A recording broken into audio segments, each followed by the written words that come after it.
Genesis 4 is the very first story about bloodshed in the Bible. This is the story of when Cain kills Abel. And there are some weird details that might seem unimportant at first, but these small observations changed the game for me. Consider how God rejects Cain's offering and God accepts Abel's offering, and the text never gives us a clear reason why. Or how God hears the voice of Abel's blood crying out from the ground. Or how sin is described as an animal lying in wait to pounce on Cain. Again, these small details are essential for understanding the deeper meaning of this story. So let's jump into Genesis 4 to look at these key observations. All right, Genesis chapter 4. If you've been following with us on this journey through Genesis, cool. If you haven't, that's okay.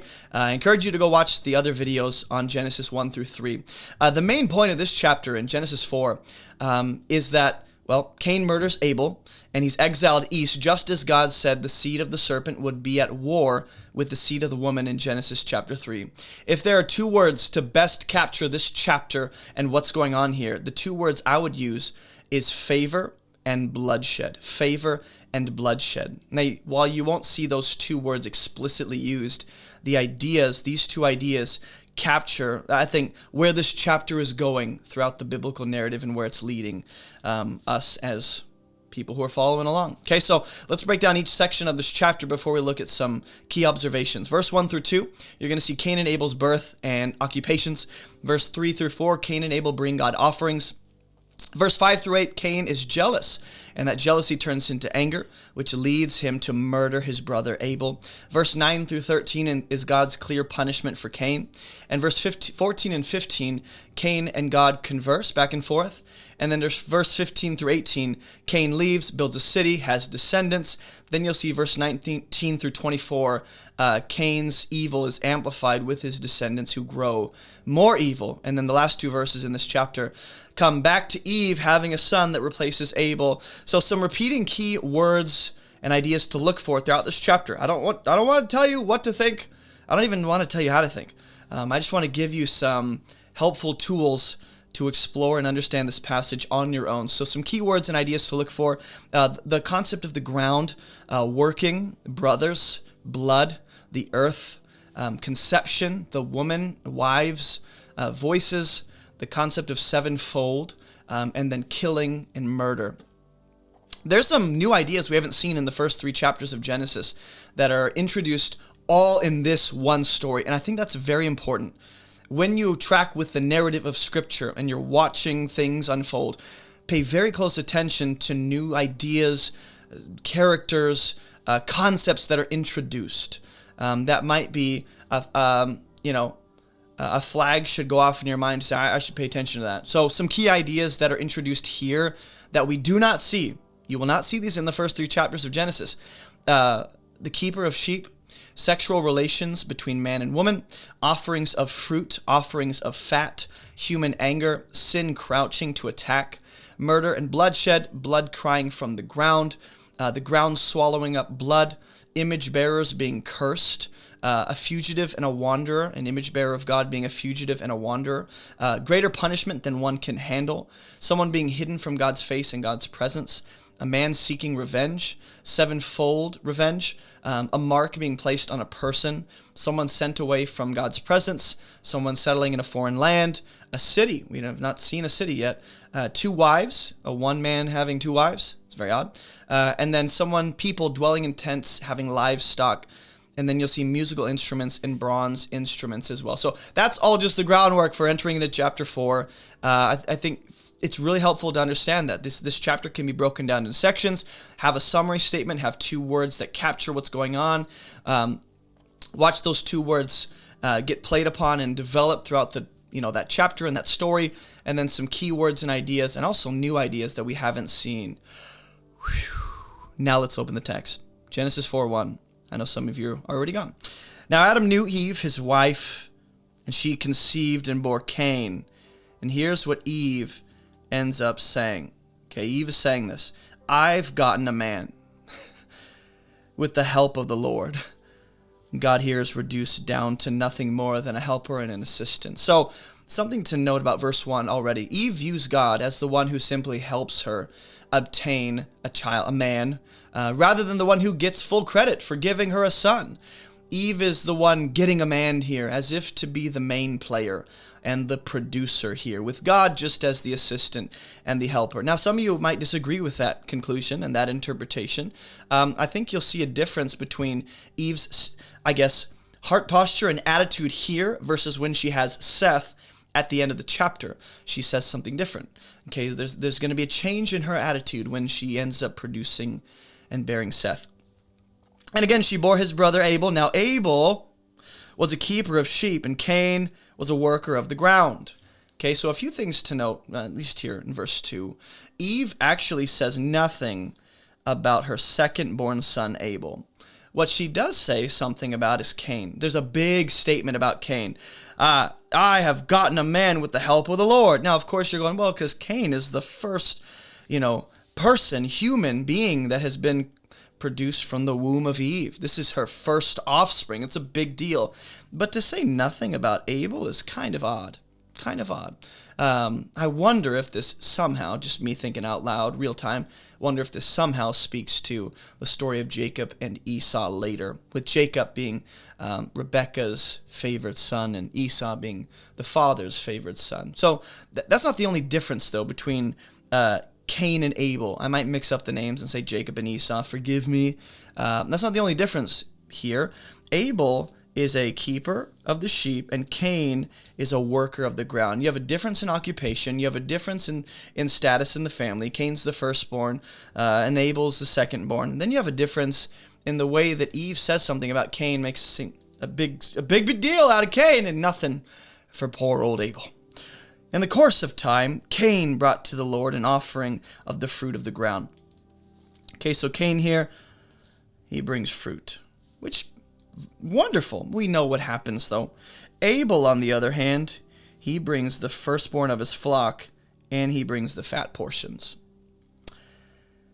And the Lord had regard for Abel and his offering, and we'll see in verse 5, God did not have regard for Cain's offering. So Cain and Abel's offering takes place right here in the course of time. So what I want you to pay attention to is the fact that the text doesn't say how long. The text doesn't say how many years or how many months or when this took place. And the passage or story doesn't actually say if or when any offerings took place prior to this one. This is likely in the flow of the story, not just the first offering that we see clearly, but the first offering possibly that had ever taken place apart from God, clothing Adam and Eve, which might be a sacrifice in their place. Also, Cain here is listed as bringing an offering of the fruit of the ground. Now, again, we're going to have video after video this week exploring Genesis 4 in detail. So if I skip over something, you could share that in the comments, but I'm likely going to touch on that when we get to literary context, patterns, themes, allusions to Jesus, all those kinds of things, callbacks to previous stories. But Cain here is listed as bringing an offering to God before Abel did. Read the text. In the course of time, Cain brought to the Lord an offering of the fruit of the ground. And Abel also brought of the firstborn of his flock. Now, is that talking about sequentially? Like in the order of events, Cain did his thing, then Abel followed. Did they go at the same time? I read this likely as Cain is bringing an offering, maybe because he's the firstborn and there's something deeper happening. But either way, I read it more as Cain brought to the Lord an offering, and then Abel follows suit, maybe just imitating and following his older brother. Or maybe they agree to do it at the same time. I read it as Cain is going first, being the firstborn, which might be the likely connection in my mind. Also, Cain's offering is described in less detail than Abel's is. Just pay attention. Cain brought an offering of the fruit of the ground. So there's two things we know about his offering. It's fruit that comes from the ground. Abel's is different. Abel brought the firstborn of his flock and their fat portions. Much more detail, at least when I compare it with Cain's offering. He brought some fruit, which we all know comes from the ground. Abel, though, he doesn't just bring something from his flock. He doesn't just bring specifically, I don't know. He's a keeper of sheep, so you would assume sheep. He brings the firstborn and also the fat portions of that firstborn. It's like more specific with each detail. Now, just pay attention to that. I think that's going to be important to the rest of the story. Verse 4 also, the narrative doesn't state why God had regard for Abel's offering and why God did not have regard for Cain's. And the Lord had regard, right here, for Abel and his offering. But for Cain and his offering, he had no regard. Now, it might be helpful just to highlight with similar colors what Cain brings. Offering, fruit of the ground, okay? Now, with Abel, we'll highlight him in blue. Abel brings what? Not going to use that color. Scratch that. Abel brings the firstborn of his flock and their fat portions. The Lord had regard for Abel and his offering, but for Cain and his offering, the Lord had no regard. So, just so you can track with how I'm keeping these things separate. Okay, that's very important. The text doesn't say why God does either thing. In both scenarios, though, it says I don't want to get ahead of myself. Cain was very angry and his face fell. Now I can say this. In both scenarios, it is not just the offering that's being accepted or rejected, but rather it's the individual that is bringing the offering. The passage doesn't say whether God starts with the person or the offering first, as if to say, Abel, I accept your offering, therefore I accept you. Or, Cain, I don't accept your offering, therefore I don't accept you. It doesn't say whether or not God starts with the offering the person brings or the person bringing the offering, but they are connected. God accepts the person and the offering together, as if the offering is an extension of the person themselves, as if the offering each brother brings is deeply connected to them as people in relation to God, which is very important. This is not just about offering, and you know what? I hate fruit. This is God on the basis of the person who's bringing it as well, as a part of God's evaluation. Also, if you read verse 6, the Lord said to Cain, "Why are you angry?" Which is the last thing an angry person wants to hear. The Lord said to Cain, "Why are you angry, bro? Why is your face fallen?" Now, a couple things to note. Verse 5 and 6. Cain is not only angry, but also it says his face fell. Not only is he angry, now you can say, well, the face fallen is a way to explain or communicate the anger he's feeling, right? They're deeply connected. Think about that. Possibly. These are two ideas that are at least related, but they seem to be distinct. Also, Cain doesn't necessarily answer God's inquiry about his anger, but he remains silent. God will go on to say, "If you do well, will you not be accepted?" At least as far as what we have recorded in Scripture, Cain does not respond. He remains silent about the anger, and God asking him about that anger and seemingly trying to get Cain to reveal what's going on a deeper level. Also, this situation, just to give you a sneak peek into how we're going to connect this to Genesis 3, this situation is different than Genesis 3 and the sin that took place there. So in Genesis chapter 3, well, let me just start here. Right here, God talks to Cain, right? Why are you angry? Why is your face fallen? If you do well, will you not be accepted? God talks to Cain before Cain ends up sinning, not just after. Cain, where's your brother?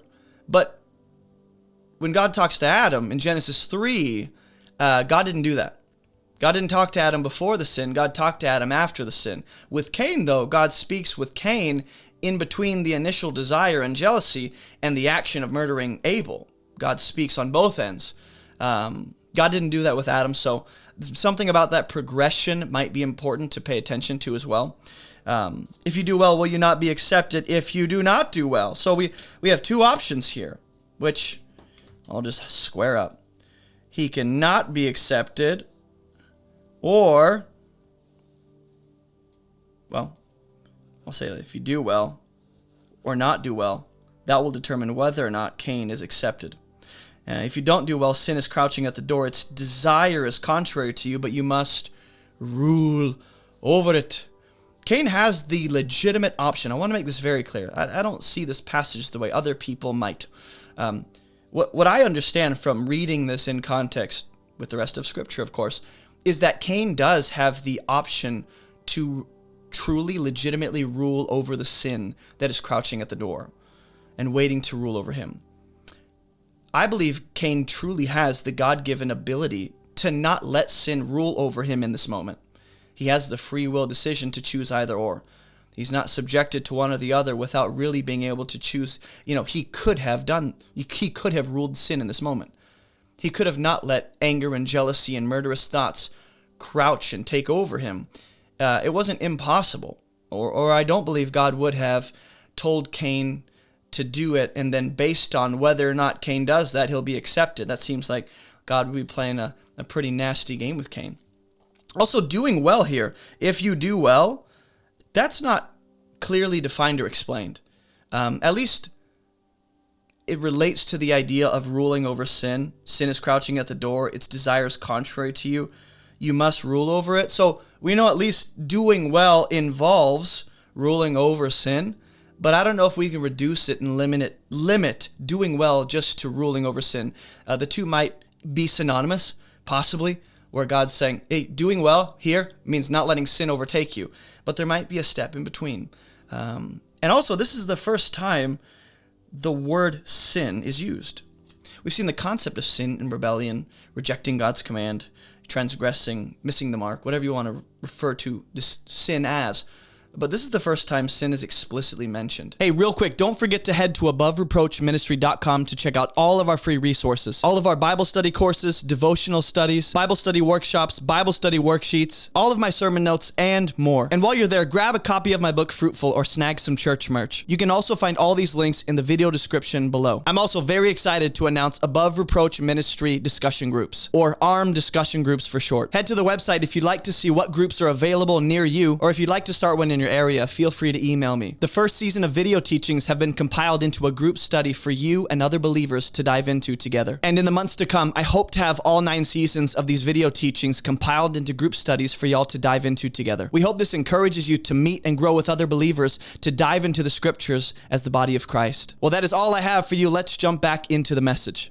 Also, apparently, this rejection of Cain and his offering, it is not once for all. Cain still has a chance to be accepted. If you do well, which involves ruling over sin, wouldn't you be accepted? God is saying, I can accept you. I will accept you. If you do well, which involves ruling over sin. If you don't, you won't be accepted. Sin's crouching at the door. So, Cain is not stuck in this without any way out. I've just been rejected, so there's no hope for me. Cain spoke to Abel, his brother. And when they were in the field, Cain rose up against his brother, emphasis on the brother twice, the fact that they are brethren, not just fellow image bearers, but coming from the same mama, and he killed him. And that's usually how the story gets told. Cain killed Abel. Let's move on. I think there's a lot more happening that is laying the groundwork for many other stories we're going to see throughout the Bible, human history, and it even speaks to the human condition. Verse 8, Cain has a conversation with Abel. It's very clear in the text. Cain spoke to Abel, his brother, and when they were in the field. So something to note about this conversation is that conversation takes place before he murders Abel, obviously. And that happens, also this happens in a field, which will be reminiscent of the Joseph story and his brothers and all that. But when you combine verse 7 and 8, sin is described as an animal lying in wait to seize its prey. Sin is crouching. Cain is in the field, and he's going to end up submitting himself to the desires of sin to be used as a kind of conduit for sin to work through and bring death into the world and kill Abel. And what we're going to see when we get to this section of our teachings in Genesis 4 is that this is going to be reminiscent of and a callback to the serpent in the previous chapter, Genesis 3. So, serpent's crouching around essentially waiting for his chance or his opportunity. He's more cunning than the beasts of the field, so there's a few components there. Then the Lord said to Cain, "Where's Abel, your brother?" He said, "I don't know. Am I my brother's keeper?" Kind of, you should be. So this is the second question God has asked Cain.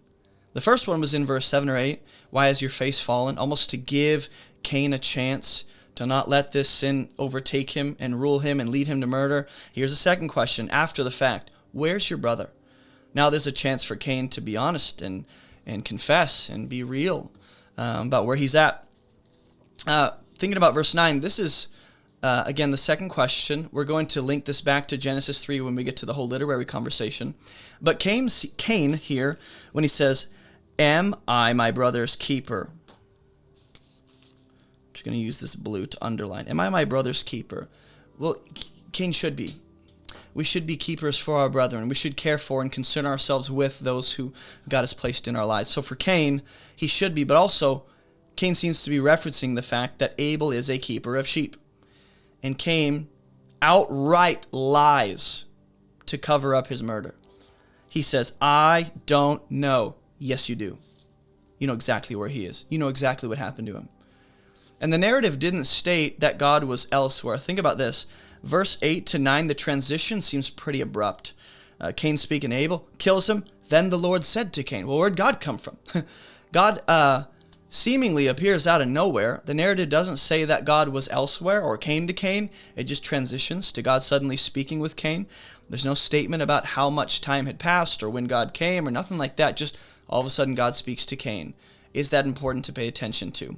Verse 10, and the Lord said, what have you done? And this is the third question the Lord asks Cain. The voice of your brother's blood. We have a voice and we have blood crying out from the ground. He says, the voice of your brother's blood is crying to me from the ground. Something about verse 10 to note. That Abel's blood has a voice. And it's coming from the ground as a cry to God. Apparently, we'd presume for justice, right? This story has man in the ground crying out to God, right? Think about what God told Adam in Genesis 3 as part of the consequence for Adam's sin. Cursed is the ground, you'll return to the ground and the dust. And it seems as though this story takes that further, and we see that happen in the form of murder. And now you are cursed from the ground, which has opened its mouth to receive your brother's blood from your hand.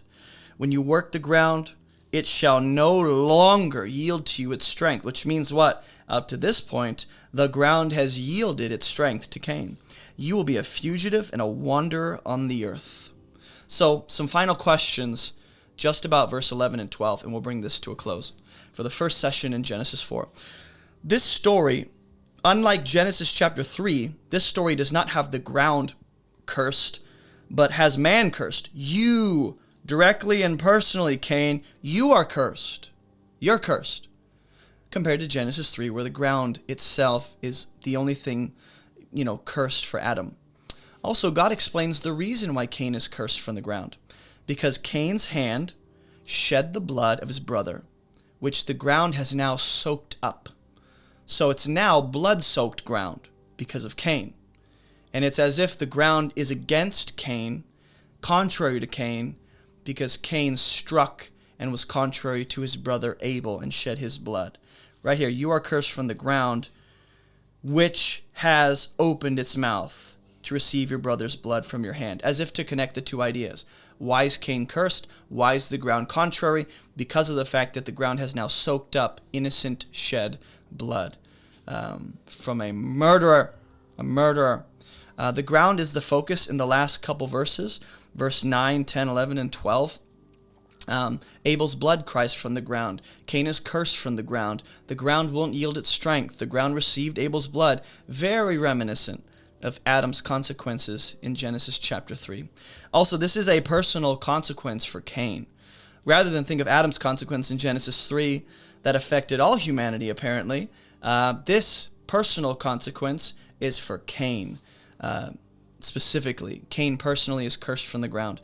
Also, the ground here, withholding strength from Cain, is related to the idea that he will be a fugitive and a wanderer on the earth. These are not just random curses or statements God makes. You know what?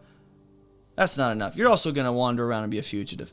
The idea of Cain being a fugitive and wandering on the earth, and we'll unpack each of these things, hopefully more in depth, in the coming sessions in Genesis 4, right? But the idea of him being a fugitive and wanderer on the earth, particularly, is related to the fact that the ground will no longer yield its strength.